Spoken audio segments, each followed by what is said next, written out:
Hi, this is Kimberly. This is question 5 for discussion 4. C to RISC-V.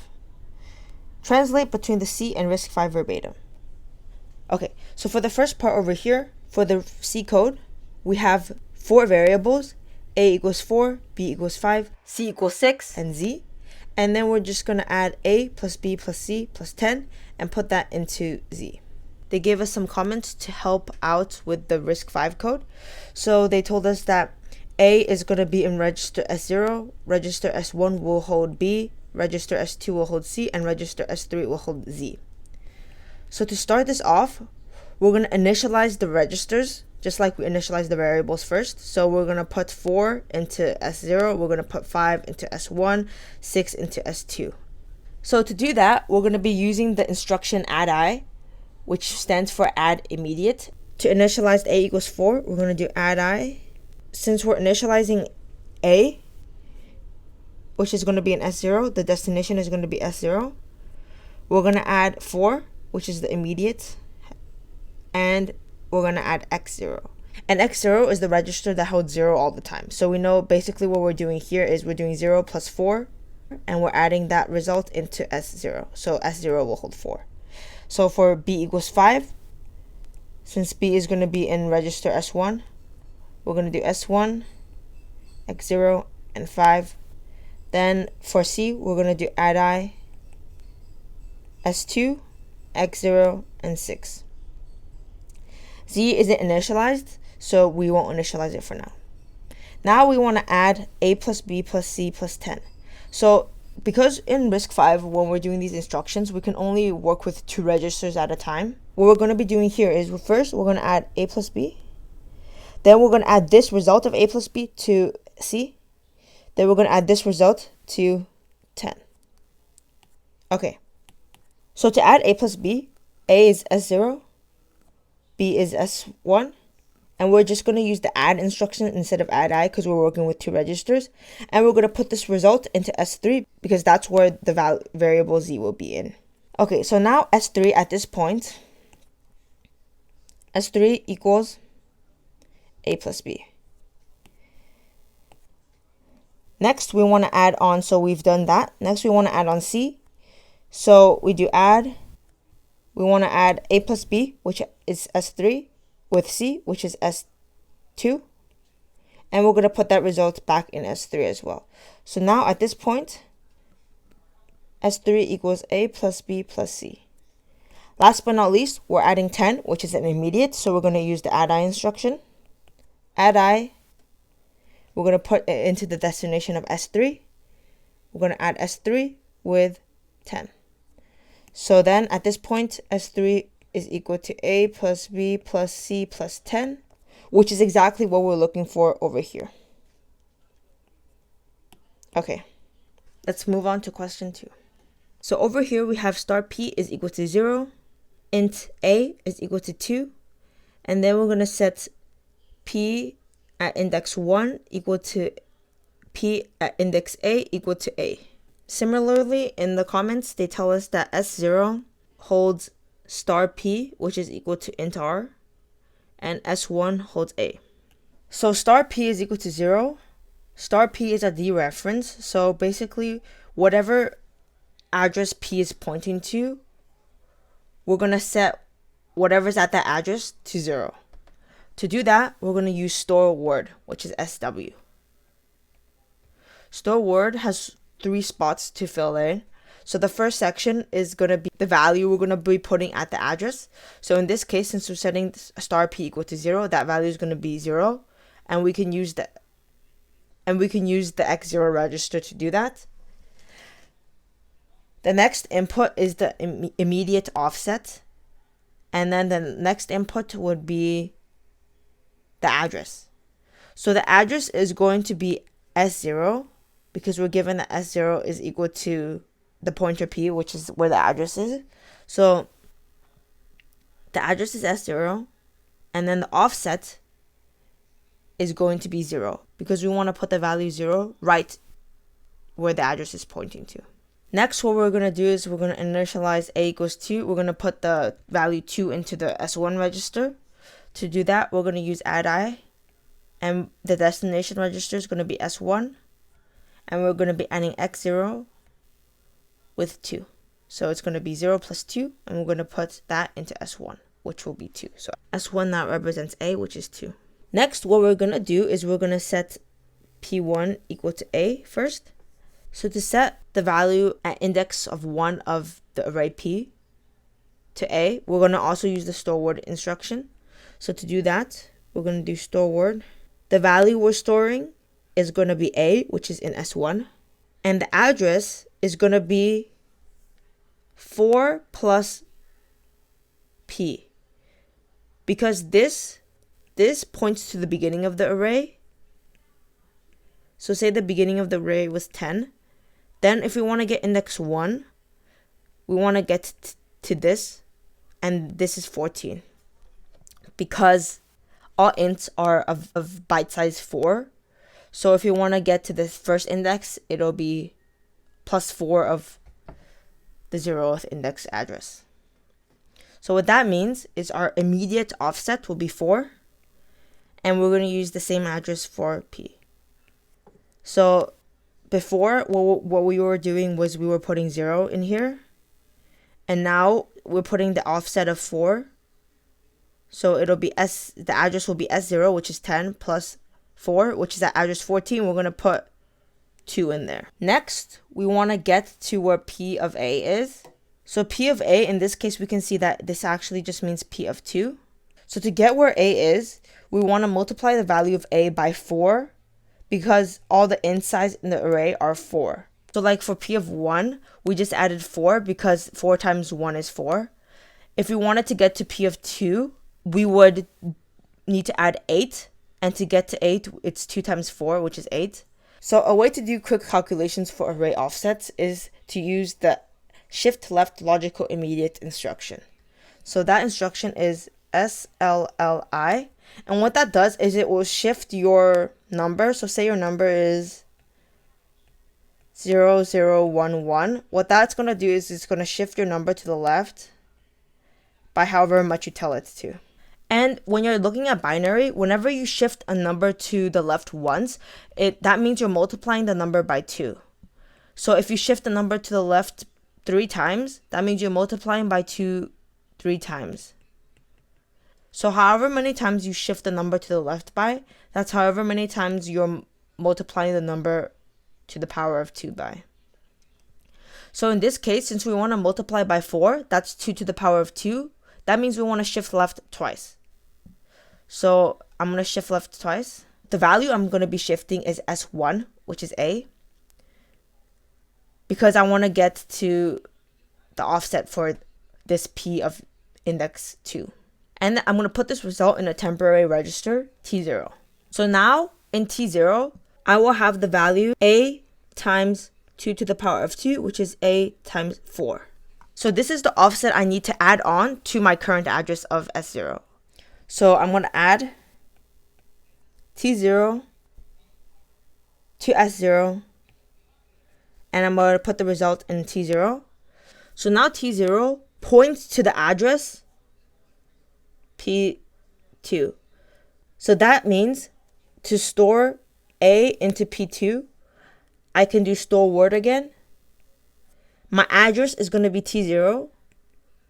The offset is going to be 0 because I know I'm at the exact address I need to be at.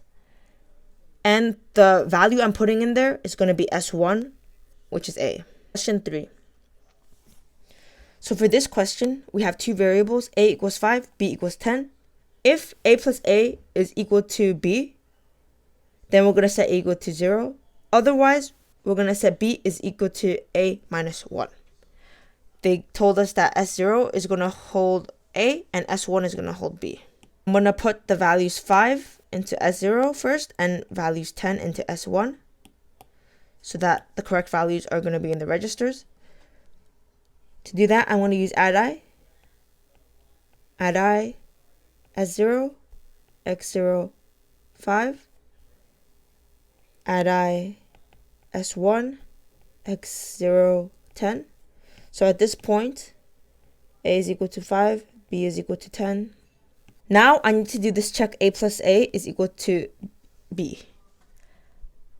Since I can only do 2 registers at a time, I can't have one whole instruction that checks this. So first I need to create a temporary variable that holds the value of A plus A, and then I can compare that value to B and decide if I need to redirect to another label or not. So I'm going to create a temporary variable, T0, and I'm going to add at A plus A, which is S0 plus S0. So at this point, T0 is equal to A plus A. Now that I have that, I can compare T0 with B and see if I need to jump. So I need to jump only if T0 does not equal to B. So I'm going to use branch if not equal. I'm going to compare if T0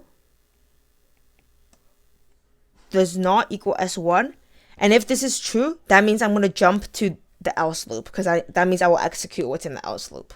So I'm going to go to the label else. So right now I'll create the else label down here, and we'll fill it in after we complete what's in here. Okay, cool. So if A plus A does not equal to B, that means we'll execute this part. And over here, if A plus A does not equal to B, that means we will jump to here. Okay, so if we're staying within this section, that means we need to change A is equal to 0. So to set A is equal to 0, I can use the XOR instruction. I think there's a few ways to do this, but I'm going to be using the XOR instruction, and I'm going to XOR X0 with X0, so this will be 0. And I'm going to put that result into A, which is S0. After I do this, I'm going to jump and link to the exit, because I don't want it to continue executing after that's done.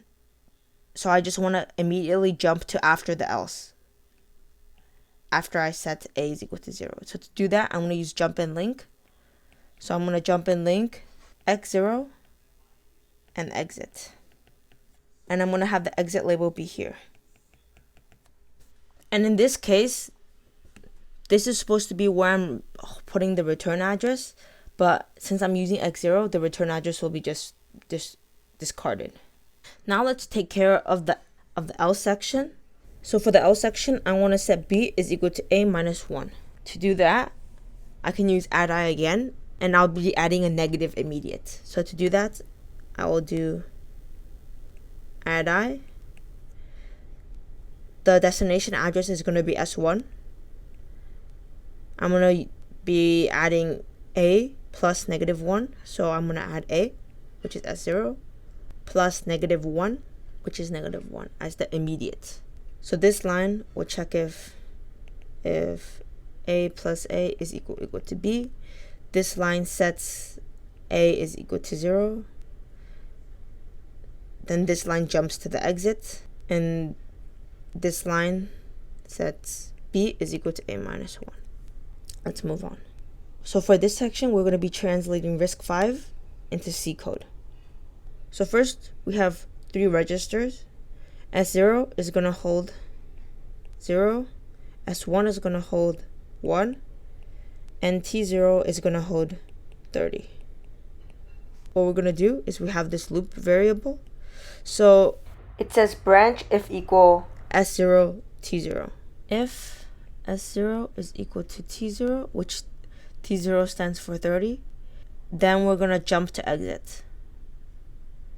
So that means as long as it's not equal to S0, we're going to continue in this loop. And what we're going to do in this loop, we're going to add S1 to S1 and put that into S1. So it's going to be S1 equals S1 plus S1, which is also the same thing as 2 times S1.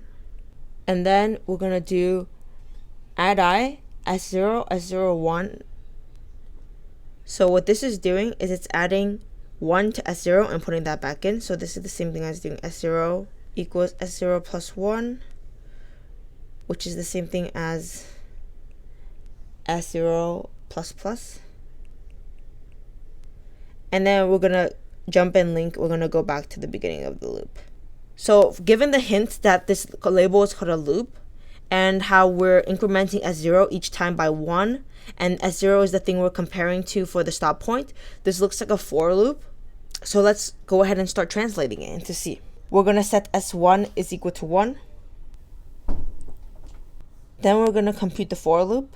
And for the for loop, we're going to initialize S0 because that's sort of our counter.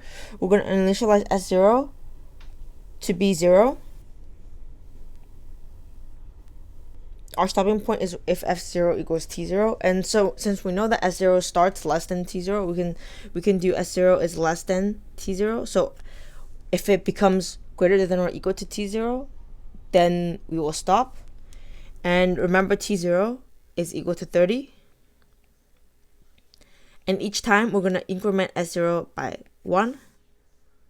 And inside the loop, what we're doing inside the loop is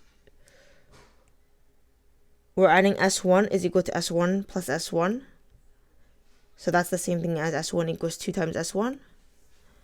S1 is equal to 2 times s1. And you can see that what this code is doing in the big picture is that it calculates 2 to the 30 and puts that into S1. Let's go over this question. We have a for loop here. We start with sum equal to 0. We continue as long as n is greater than 0.